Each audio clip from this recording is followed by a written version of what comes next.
আজকে আসলাম কিভাবে আখের রস থেকে মিঠাই তৈরি করে দেখার জন্য। এই যে আমরা দেখতেছি বড় কড়াইয়ের ভিতরে আখের রসগুলা তারা জাল দিয়ে মিঠাই করতেছে। এটা হচ্ছে মিঠাই সর্বশেষ যখন করা শেষ, জাল টাল দিয়ে মিঠাই একদম প্রস্তুত। তারপর মিঠাইয়ের মালিক সেই মিঠাইগুলা ডেকে নামাচ্ছিল। আর প্রসেসিংটা শুরুতে হচ্ছে, প্রথমে এটাকে রস করার পর এটাকে জাল দিতে হয়। এটাকে প্রায় ৩-৪ ঘন্টা জাল দিলে এটা আস্তে আস্তে মিঠাই হয়ে যায়। এটা হচ্ছে রসগুলা, এই উখ থেকে রসগুলা বের করার এই মেশিনটা। এটার জন্য ঘন্টায় ৬০০ টাকা দিতে হয়।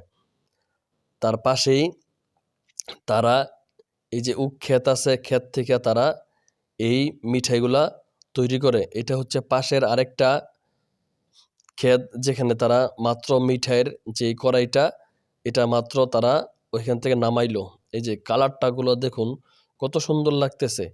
কালারটা আসলে মিঠাই, একদম খাঁটি মিঠাই, দেখতে খুবই ভালো। তাই আজকে বিকেলে আসলাম বড় বিনিয়ারচর ২৫০০ নারায়ণগঞ্জ এলাকাটাতে এই মিঠার গুড়টা কীভাবে তৈরি দেখার জন্য।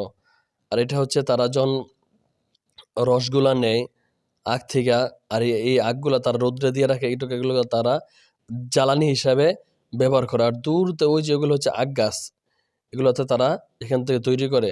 তাই গাছগুলোও দেখতেছিলাম। আর এই পরিবেশটা খুবই সুন্দর। কিভাবে তারা খাঁটি মিঠাই তৈরি করে তার প্রসেসটা আমি ফুল দেখলাম। এবং তারা বলল এখানে তারা ৪০০ টাকা কেজি এই মিঠাইগুলো বিক্রি করে।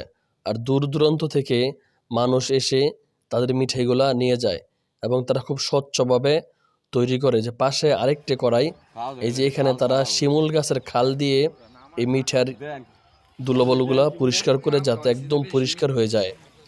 আর এখানে অনেক তারা সাথে সাথে মিঠাই বিক্রি করে।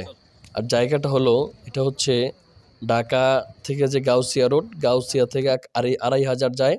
২৫০০ যাওয়ার সময় বড় বিনিয়ারচর এলাকাতে এই আখের